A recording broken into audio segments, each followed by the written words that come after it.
Hello student, आज के BA education की क्लास में हम शिक्षा के अभिकरण टॉपिक पे बात करेंगे और इसमें शिक्षा के अभिकरणों में आज हमने स्थानीय संस्थाएं या लोकल बॉडीज को एक टॉपिक के रूप में लिया है।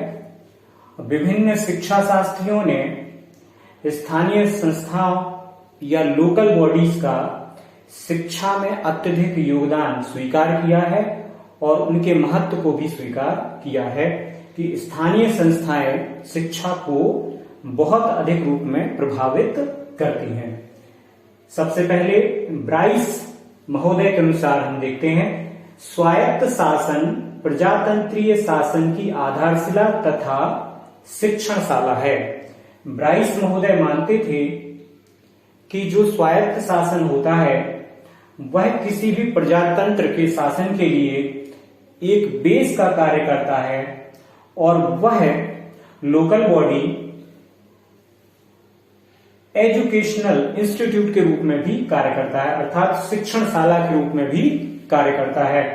वह लोगों को प्रजातंत्र का ज्ञान भी देता है और शिक्षा के द्वारा शिक्षित भी करता है। लास्की महोदय के अनुसार स्थानीय संस्थाएं सरकार के अन्य अंगों से बढ़कर जन साधारण को जनतंत्रीय आदर्शों की शिक्षा देती हैं।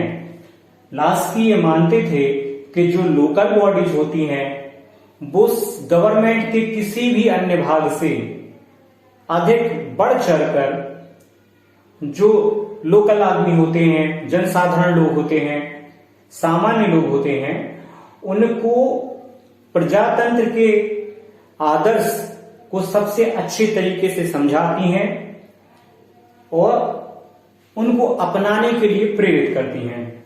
वे जनता को शिक्षित करती हैं, यानी वो आम जनसाधारण को एजुकेट करने का काम करती हैं। नागरिक गुणों को विकसित करने के लिए प्राथमिक पाठशालाओं का काम करती हैं। वो प्राइमरी स्कूल्स की तरह काम करती हैं जो जनसाधारण लोगों में नागरिकता के गुणों का विकास करते हैं। इसके अलावा जनता को वास्तविक स्वतंत्रता का अनुभव कराती हैं। लोकल बॉडीज जब लोगों के बीच में रहते हुए कार्य करती हैं तो जनता को लगता है कि वो रियल में अब स्वतंत्र हैं। ब्राइस महोदय की एक और धारणा है कि स्थानीय स्वायत्त संस्थाएं वे संस्थाएं हैं जो नगरीय एवं ग्रामीण क्षेत्रों में स्थानीय व्यवस्था एवं विकास के कार्यों का संचालन करती हैं। लोकल बॉडीज वास्तविक रूप से ऐसी स्वायत्त शासी संस्थाएं होती हैं जो चाहे नगर में हो अथवा ग्रामीण क्षेत्र में स्थापित हो, वो वहां की लोकल सिस्टम को और डेवलपमेंट के कार्यों को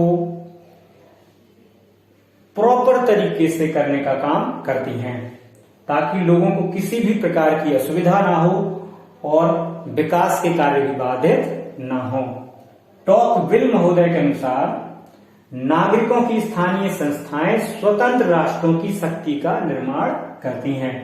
टॉकविल महोदय मानते थे कि जो लोकल बॉडीज होती हैं वही वास्तविक रूप से किसी स्वतंत्र राष्ट्र की शक्ति होती हैं और वहां पर उस स्वतंत्र राष्ट्र की शक्ति का निर्माण होता रहता है।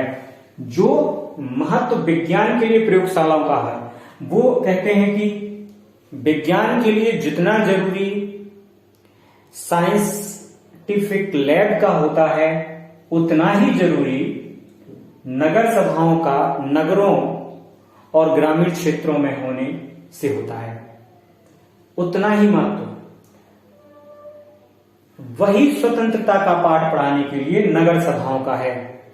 नगर सभाएं या ग्रामीण सभाएं जो होती हैं वो नगरों और ग्रामीणों में लोगों को स्वतंत्रता का पाठ पढ़ाती हैं। वास्तविक स्वतंत्रता क्या है और उसे किस प्रकार से इस्तेमाल किया जाए ताकि नगर अथवा ग्रामीण क्षेत्र का सुविकसित तरीके से विकास सुनिश्चित हो, वहां की व्यवस्था सुव्यवस्थित हो, इसका ज्ञान लोकल बॉडीज कराती हैं लोगों को। एक राष्ट्र स्वतंत्र सरकार की पद्धति भले ही स्थापित कर ले, किंतु स्थानीय संस्थाएं के बिना, स्थानीय संस्थाओं के बिना उसमें स्वतंत्रता की भावना नहीं आ सकती है। स्थानीय संस्थाओं के बिना उसमें स्वतंत्रता की भावना नहीं आ सकती है। यानी कि टॉकविल महोदय ये कहना चाहते हैं कि कोई भी स्वतंत्र राष्ट्र की स्वतंत्र सरकार हो, लेकिन अगर वहां पर लोकल बॉडी उचित रूप से संचालित नहीं है, व्यवस्थित रूप से उनको बनाया नहीं गया है, तो लोगों के बीच में स्वतंत्रता की भावना का जन्म नहीं हो पाता है। अब हम देखें कि स्थानीय संस्थाएं होती क्या हैं। स्थानीय संस्थाएं दो प्रकार की या दो भागों में इनको डिवाइड किया गया है। पहली होती है नगरीय संस्थाएं, जो नगरों में स्थापित की जाती हैं, और दूसरी संस्थाएं होती हैं ग्रामीण संस्थाएं, जो ग्रामीण क्षेत्रों में स्थापित की जाती हैं। नगरों में नगर निगम, नगर पालिका, नगर पंचायत और नोटिफाइड क्षेत्रों को नगरीय संस्थाओं का दर्जा दिया जाता है। ग्रामीण संस्थाओं में ग्राम पंचायत, विकासखंड या जनपद और जिला परिषद या जिला पंचायतों को ग्रामीण संस्थाओं का दर्जा दिया जाता है।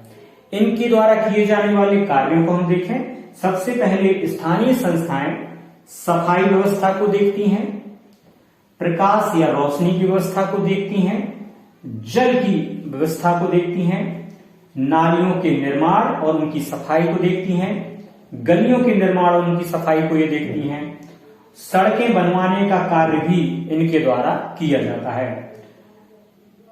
नगर क्षेत्र में और ग्रामीण क्षेत्र में शिक्षा की व्यवस्था को भी ये देखती हैं। लोगों के लिए वाचनालय और पुस्तकालयों का निर्माण करना और उनकी सुव्यवस्था करना भी इनके कार्यों के अंतर्गत आता है। और लोगों को, जो प्रौढ़ लोग हैं, उनको शिक्षित करने का कार्य अर्थात प्रौढ़ शिक्षा का कार्य भी स्थानीय संस्थाओं के द्वारा किया जाता है, चाहे वह नगरीय संस्थाएं हो अथवा ग्रामीण संस्थाएं। दोनों प्रकार की संस्थाओं के कार्य लगभग समान होते हैं।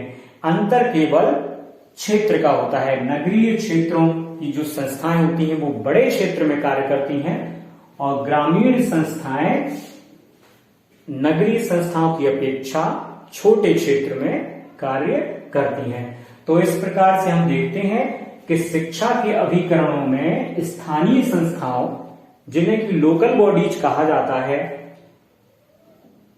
उनका अत्यधिक महत्व है, क्योंकि यह शिक्षा व्यवस्था को भी देखती हैं, वाचनालय और पुस्तकालयों का भी निर्माण करवाती हैं और प्रौढ़ शिक्षा से संबंधित कार्यक्रमों का भी नियंत्रण इनके द्वारा किया जाता है। और सबसे बड़ी बात है कि यह जनतंत्रीय आदर्शों का, जनतंत्रीय नियम और कानूनों का और जनता को शिक्षित करने का जो कार्य है प्रमुख रूप से वो करती हैं।